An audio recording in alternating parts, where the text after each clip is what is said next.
ಎಲ್ಲರಿಗೂ ನಮಸ್ಕಾರ. ನಾನು ನಿಮ್ಮ ಗಿರೀಶ್ ಬಿಡಿ. ಇವತ್ತು ನಾನು corporate tax law and planning ಎನ್ನುವಂಥ ಸಬ್ಜೆಕ್ಟ್ನಲ್ಲಿ ಕೆಲವೊಂದು ಕಾನ್ಸೆಪ್ಟ್ಗಳನ್ನ ನಾನು ಈ ವಿಡಿಯೋದಲ್ಲಿ ಕವರ್ ಮಾಡ್ತಾ ಇದ್ದೀನಿ. ಅದರಲ್ಲಿ first one, deduction of tax at source or TDS ಅಂತ ಹೇಳಿ ಕರಿತೀವಿ. Tax deducted at source. TDS ಅಂದರೆ ಏನು ಅಂತ ಹೇಳಿ ತಿಳ್ಕೊಳ್ಳೋಣ. ಮೊದಲು, tax deducted at source TDS is a system introduced by income tax department. ಈ TDS ಎನ್ನುವಂಥ ಒಂದು ಸಿಸ್ಟಮನ್ನು ಇಂಟ್ರೊಡ್ಯೂಸ್ ಮಾಡಿರುವಂಥದ್ದು ಇನ್ಕಮ್ ಟ್ಯಾಕ್ಸ್ ಡಿಪಾರ್ಟ್ಮೆಂಟ್ ಆಗಿದೆ. Where person responsible for making specified payment such has salary, commission, professional fees, interest, rent etcetera. ಒಬ್ಬ ವ್ಯಕ್ತಿ ಹೊಣೆಗಾರನಾಗಿರುತ್ತಾನೆ ಒಂದು ನಿರ್ದಿಷ್ಟವಾದಂಥ ಒಂದು ಟ್ಯಾಕ್ಸ್ನ ಪೇಮೆಂಟ್ ಮಾಡಲಿಕ್ಕೆ. ಯಾವುದ್ರ ಮೇಲೆ ಅಂತ ಹೇಳಿದಾದ್ರೆ ಒಂದು ಪ್ರಪೋರ್ಷನಲಿ ಸ್ಯಾಲರಿ ಆಗಿರ್ಬೋದು, ಅದ್ರ ಮೇಲೆ ಕಮಿಷನ್ ಆಗಿರ್ಬೋದು, ಅದರ ಮೇಲೆ ಪ್ರೊಫೆಷನಲ್ ಫೀಸ್, ಇಂಟ್ರೆಸ್ಟ್ ರೆಂಟ್ ಇವುಗಳ ಮೇಲೆ ಒಂದು ನಿರ್ದಿಷ್ಟ ಪ್ರಮಾಣದ ಒಂದು ಟ್ಯಾಕ್ಸನ್ನು ಪೇ ಮಾಡಲು ಒಬ್ಬ ವ್ಯಕ್ತಿ ಹೊಣೆಗಾರನಾಗಿರ್ತಾನೆ ಅಂತ ಹೇಳ್ತಾರೆ. Is liable to deduct a certain percentage of tax before making payment. ಈ ಮೇಲಿದ ಇಷ್ಟು ಐಟಮ್ಗಳನ್ನ ಪೇಮೆಂಟ್ ಮಾಡೋಕ್ಕಿಂತ ಮುಂಚೆ ಒಂದು ಪ್ರಪೋರ್ಷನೇಟ್ ಪರ್ಸೆಂಟೇಜ್ ಆಫ್ ಟ್ಯಾಕ್ಸ್ನ ಡಿಡಕ್ಟ್ ಮಾಡಿ ಮಿಕ್ಕಿದ ಅಮೌಂಟ್ನ ಅವನು ಪೇಮೆಂಟ್ನ ಮಾಡ್ತಾ ಹೋಗ್ತಾನೆ. In full to the receiver of the payment as the name suggest, the concept of TDS is deduct tax at source. ಆ ಕಾರಣದಿಂದಲೇ ಇದನ್ನು ನಾವು ಟ್ಯಾಕ್ಸ್ ಡಿಡಕ್ಟೆಡ್ ಎಟ್ ಸೋರ್ಸ್ ಅಂತ ಹೇಳಿ ಕರಿತಾ ಹೋಗ್ತೀವಿ. Let us take an example of TDS, assuming the natural of payment is a professional fees on which specified rate is 10%. ಒಂದು ಎಕ್ಸಾಂಪಲ್ನ ತಗೊಂಡು ಇದನ್ನು ನಾವು ವಿವರಣೆ ಮಾಡೋಣ. ಒಂದು ಪ್ರೊಫೆಷನಲ್ ಫೀಸ್ ಅಂತ ಹೇಳೋದಾದ್ರೆ 10% ಅಂತ ಹೇಳಿ ತಗೊಳ್ತೀವಿ ಅಂತ ಹೇಳಿ ಹೇಳ್ತಿದ್ದಾರೆ. ಒಂದು ಎಕ್ಸಾಂಪಲ್ ನೋಡೋಣ ಕೆಳಗಡೆ. XYZ Limited makes a payment of ₹50,000 towards professional fees to Mr. ABC.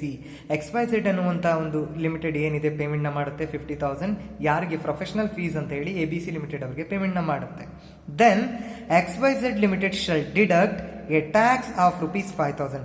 ಪೇಮೆಂಟ್ನ ಮಾಡೋಕ್ಕಿಂತ ಮುಂಚೆ 50,000ದಲ್ಲಿ ಪ್ರೊಫೆಷನಲ್ ಫೀಸ್ ಆದಂತಹ 10%ನ ಡಿಡಕ್ಟ್ ಮಾಡಿ 45,000ನ ಪೇಮೆಂಟ್ ಮಾಡ್ತಿದ್ದಾರೆ ನೋಡಿ. It shall deduct the tax of ₹5,000. 50,000 ಮೇಲೆ 10% ಪ್ರೊಫೆಷನಲ್ ಫೀಸ್ನ ನಾವು ಡಿಡಕ್ಟ್ ಮಾಡಿದರೆ ಉಳ್ಕೊಳ್ಳುವಂಥದ್ದು 45,000. ಪ್ರೊಫೆಷನಲ್ ಟ್ಯಾಕ್ಸ್ ಬಂದ್ಬಿಟ್ಟು 5,000. ಸೊ ಅಲ್ಲಿಗೆ ಅವ್ರು ಪೇಮೆಂಟ್ ಮಾಡಬೇಕಾಗಿರೋದು 45,000 ಮಾತ್ರ ಟು ಮಿಸ್ಟರ್ ABC ಲಿಮಿಟೆಡ್ಗೆ. The amount of 5,000 deduct by XYZ Limited will be directly deposited by XYZ Limited to the credit of the government. ಆ 5,000 ಏನಿದೆ ಅದು ಮಿಕ್ಕಿದ್ದನ್ನು ನಾವು ಯಾರಿಗೆ ಪೇಮೆಂಟ್ ಮಾಡ್ತೀವಿ ಅಂತ ಹೇಳಿದಾದ್ರೆ ಪ್ರೊಫೆಷನಲ್ ಟ್ಯಾಕ್ಸ್ನ ಡೈರೆಕ್ಟ್ ಆಗಿ ಸೆಂಟ್ರಲ್ ಗವರ್ಮೆಂಟ್ಗೆ ಅದನ್ನು ಪೇಮೆಂಟ್ ಮಾಡ್ತೀವಿ ಅಂತೇಳಿ ಹೇಳ್ತಿದ್ದಾರೆ. ಸೊ ಇದಿಷ್ಟು ಕೂಡ TDS ಅಂದರೆ ಆ ಕಾನ್ಸೆಪ್ಟಿಗೆ ಸಂಬಂಧಪಟ್ಟಂಥ ಒಂದು ಅಂಶ ಅಂತೇಳಿ ಹೇಳ್ಬೋದು. ಎರಡನೇದು, advance tax. Advance tax refers to the paying a part of year tax before the end of the financial year. Financial year ಅಥವಾ ಪ್ರೀವಿಯಸ್ ಇಯರ್ ಮುಗಿಯೋದ್ರ ಒಳಗಡೆ ಎ ಪಾರ್ಟ್ ಆಫ್ ಟ್ಯಾಕ್ಸ್ನ ಒಬ್ಬ ವ್ಯಕ್ತಿ ಪೇಮೆಂಟ್ ಮಾಡುವಂಥದ್ದು. ಅದಕ್ಕೋಸ್ಕರನೇ ಇದನ್ನ also called as pay as you earn. ನೀವೆಷ್ಟು ದುಡಿತೀರಾ ಅಷ್ಟಕ್ಕೆ ಒಂದು ಟ್ಯಾಕ್ಸ್ನ ಪೇ ಮಾಡಿ, ನೀವೆಷ್ಟು ದುಡಿತೀರಾ ಅದಕ್ಕೆ ಪೇ ಮಾಡಿ ಅಂತೇಳಿ. Advance tax is the income tax payable if your tax liability is more than 10,000 ಅಂತ ಹೇಳೋದಾದ್ರೆ ನಿಮ್ಮ ಅಡ್ವಾನ್ಸ್ ಟ್ಯಾಕ್ಸ್ನ ಯಾವಾಗ ಮಾತ್ರ ನೀವು ಪೇಮೆಂಟ್ ಮಾಡ್ತೀರಾ ಅಂತ ಹೇಳಿದಾದ್ರೆ ನಿಮ್ಮ ಟ್ಯಾಕ್ಸ್ ಅಮೌಂಟು 10,000ಕ್ಕಿಂತ ಮೇಲ್ಪಟ್ಟು ಇದ್ದಾಗ ಮಾತ್ರ ನೀವು ಈ ಅಡ್ವಾನ್ಸ್ ಟ್ಯಾಕ್ಸ್ನ ಪೇಮೆಂಟ್ ಮಾಡಬೇಕಾಗುತ್ತೆ ಅಂತೇಳಿ ಹೇಳ್ತಿದ್ದಾರೆ. More than 10,000 in the financial year is should be the paid in the year which income is receive. ನೀವೇನು ಆ ಪ್ರೀವಿಯಸ್ ಇಯರ್ನಲ್ಲಿ ಇನ್ಕಮ್ನ ರಿಸೀವ್ ಮಾಡ್ತೀರಾ ಅದು 10,000 ರೂಪಾಯಿಗಿಂತ ಮೇಲೆ ಆ ಟ್ಯಾಕ್ಸ್ ಬಂದರೆ ಅದೇ ಇಯರ್ನಲ್ಲಿ ಅದನ್ನು ನೀವು ಪೇಮೆಂಟ್ ಮಾಡಬೇಕಾಗುತ್ತೆ ಅಂತ ಹೇಳ್ತಾರೆ. ಸೊ ಈ ಅಡ್ವಾನ್ಸ್ ಟ್ಯಾಕ್ಸ್ನ ನಾವು ಪೇಮೆಂಟ್ ಮಾಡಲಿಕ್ಕೆ 2 ಡ್ಯೂ ಡೇಟ್ಸ್ ಇರುತ್ತೆ. For assessee other than companies, for companies ಅಂತೇಳಿ ಹೇಳಿದೆ. ಅಸೆಸ್ಸಿಗೆ ನೋಡೋದಾದರೆ due date of instalments, amount of payable, percentage of amount payable ಅಂತ ಹೇಳಿದೆ. ಡ್ಯೂ ಡೇಟ್ ಆಫ್ ಇನ್ಸ್ಟಾಲ್ಮೆಂಟ್ಸ್ ಬಂದ್ಬಿಟ್ಟು ಆನ್ ಆರ್ ಬಿಫೋರ್ 15 ಸೆಪ್ಟೆಂಬರ್ ಒಂದು, ಆನ್ ಆರ್ ಬಿಫೋರ್ 15 ಡಿಸೆಂಬರ್ ಒಂದು, on or before 15th March ಒಂದು.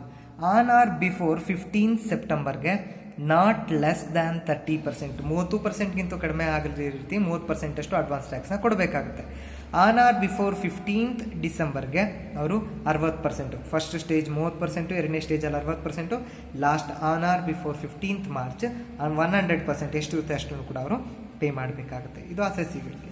ಫಾರ್ ಕಂಪನೀಸ್ಗೆ ನೋಡೋದಾದರೆ ಆನ್ ಆರ್ ಬಿಫೋರ್ 15 ಜೂನ್ ಒಂದು date ಇದೆ, ಆ ಡ್ಯೂ ಡೇಟು.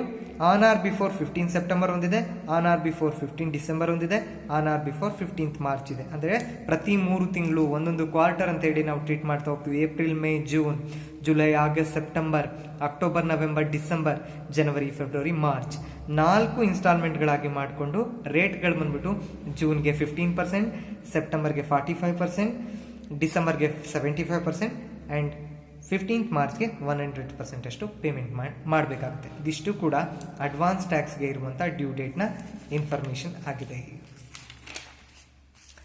ನೆಕ್ಸ್ಟ್ ಕಾನ್ಸೆಪ್ಟ್ ಬಂದ್ಬಿಟ್ಟು tax returns. As you know, tax returns ಅನ್ನುವಂಥದ್ದು ಗೊತ್ತು. ಪ್ರತಿಯೊಬ್ಬ ವ್ಯಕ್ತಿ ತಾನು ಏನು ಇನ್ಕಮ್ನ ಪ್ರೀವಿಯಸ್ ಇಯರ್ ಅಥವಾ ಫಿನಾನ್ಷಿಯಲ್ ಇಯರ್ನಲ್ಲಿ ಅರ್ನ್ ಮಾಡಿರ್ತಾನೆ ಆ ಎಲ್ಲ ಒಂದು ಇನ್ಫಾರ್ಮೇಷನ್ನ ಪ್ರೊವೈಡ್ ಮಾಡಿ ಇನ್ಕಮ್ ಟ್ಯಾಕ್ಸ್ ಡಿಪಾರ್ಟ್ಮೆಂಟ್ಗೆ ಅವನು ಅಸೆಸ್ಮೆಂಟ್ ಇಯರ್ನಲ್ಲಿ ಒಂದು ಫೈಲಿಂಗ್ ಆಫ್ ರಿಟರ್ನ್ಸ್ನ ಮಾಡಬೇಕಾಗತ್ತೆ. ಸೊ ಈ ಫೈಲಿಂಗ್ ಆಫ್ ರಿಟರ್ನ್ಸ್ನ ಅಥವಾ ಟ್ಯಾಕ್ಸ್ ರಿಟರ್ನ್ಸ್ನ ಯಾರೆಲ್ಲ ಮಾಡ್ಬೋದು? Who are required to file a tax return. ಯಾರ್ಯಾರೆಲ್ಲ ಮಾಡ್ಬೋದು? Company, firm, any other person. ಈ 3 ವ್ಯಕ್ತಿಗಳು ಅಥವಾ ಎನಿ ಅದರ್ ಪರ್ಸನ್ಸ್ಗಳು ಫೈಲಿಂಗ್ ಆಫ್ ರಿಟರ್ನ್ಸ್ನ ಮಾಡಬಹುದಾಗುತ್ತೆ. Tax returns for some special entities. ಈ 3 ಜನ ಬಿಟ್ಟು ಇನ್ಯಾರು ಸ್ಪೆಷಲ್ ಎಂಟಿಟೀಸ್ಗಳು ಈ ಟ್ಯಾಕ್ಸ್ ರಿಟರ್ನ್ಸ್ನ ಮಾಡ್ಬೋದು ಅಂತ ಹೇಳಿದಾದ್ರೆ charitable and religious trust, political parties required to file ITR, hospitals, medical institutions, colleges under section 139. 4C is required to file ITR in case income before giving effect of exemption under section 10 exceeds the maximum amount of chargeable to tax. ಇವ್ರಿಗೆ ಏನು under section 10ನಲ್ಲಿ ಎಕ್ಸೆಂಪ್ಷನ್ನ ಕೊಟ್ಟಿದ್ದಾರೆ, ಆ exemption limit cross ಆದಾಗ ಮಾತ್ರ ಇವರು special ಎಂಟಿಟೀಸ್ಗಳು filing of ರಿಟರ್ನ್ಸ್ನ ಮಾಡಬೇಕಾಗುತ್ತೆ ಅಂತೇಳಿ ಹೇಳ್ತಿದ್ದಾರೆ. Next revision of income tax return.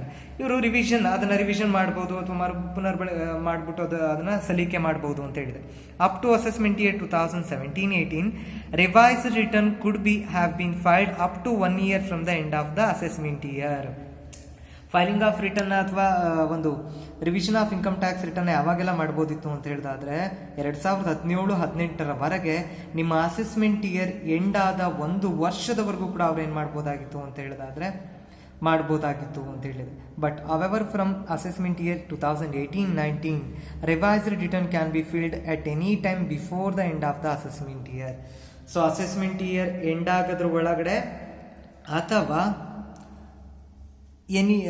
Before any time, ಈ 2ರೊಳಗಡೆ whichever is early year, ಯಾವುದು ಬೇಗ ಆಗಿರುತ್ತೆ ಅದನ್ನು ನೀವು ಫೈಲಿಂಗ್ ಆಫ್ ರಿಟರ್ನ್ನ ಮಾಡಬೇಕಾಗುತ್ತೆ ಅಂತ ಹೇಳ್ತಿದ್ದಾರೆ.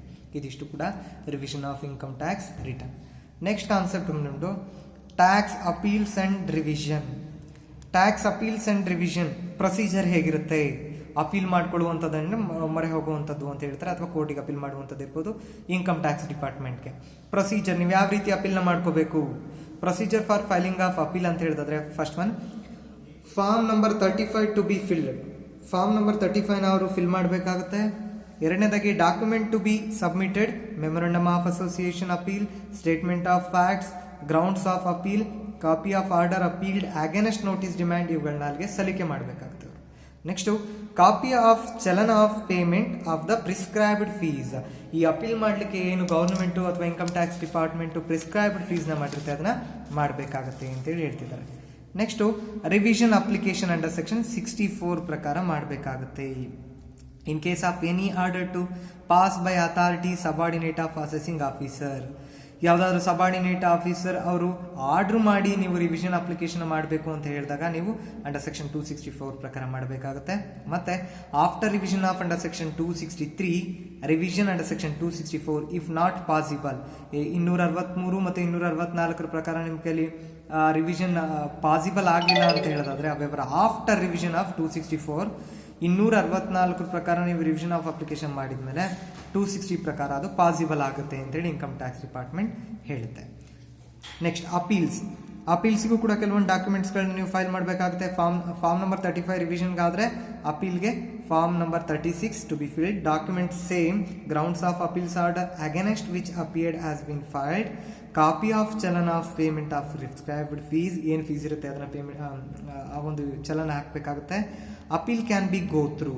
ಈ ಅಪೀಲ್ಗಳನ್ನ ಯಾವ ಮುಖಾಂತರ ಹೋಗ್ಬೋದು ಅಂತ ಹೇಳಿದ್ರೆ appeal to high court under section 260 ಪ್ರಕಾರ, appeal to supreme court under section 261 ಪ್ರಕಾರ ಅವರು ಹೋಗ್ಬೋದಾಗುತ್ತೆ ಅಂತ ಹೇಳ್ತಾರೆ. ಇದಿಷ್ಟು ಕೂಡ ಅಪೀಲ್ ಮತ್ತು ರಿವಿಷನ್ಗೆ ಸಂಬಂಧಪಟ್ಟಂದು ರೀಫಂಡ್. ನೆಕ್ಸ್ಟ್ ಕಾನ್ಸೆಪ್ಟ್ ಬಂದ್ಬಿಟ್ಟು ರೀಫಂಡ್ ಅಂತ ಹೇಳೋದಾದ್ರೆ A tax refund is a difference between tax paid and tax ಓಡ್ ಈಚ್ ಇಯರ್.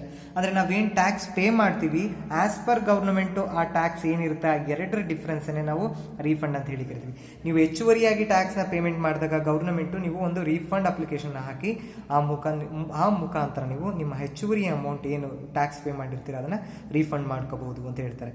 ಪೇಯರ್ ಸಬ್ಮಿಟ್ಸ್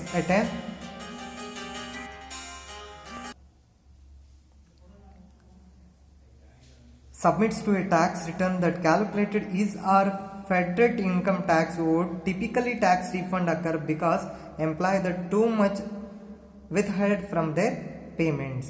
ಅಂದರೆ ಹೆಚ್ಚುವರಿಯಾಗಿ ಏನು ಪೇಮೆಂಟ್ ಮಾಡಿರ್ತಾರೆ ಅದನ್ನು ತಮ್ಮ ಒಂದು ಫೆಡ್ರೇಟ್ ಇನ್ಕಮ್ ಟ್ಯಾಕ್ಸ್ ಓಡ್ ಟಿಪಿಕಲಿ ರೀಫಂಡ್ಸ್ನ ಅದ್ರ ಮುಖಾಂತರ ಮಾಡ್ಕೋಬಹುದು ಅಂತ ಹೇಳ್ತಿದ್ದಾರೆ. Thank you.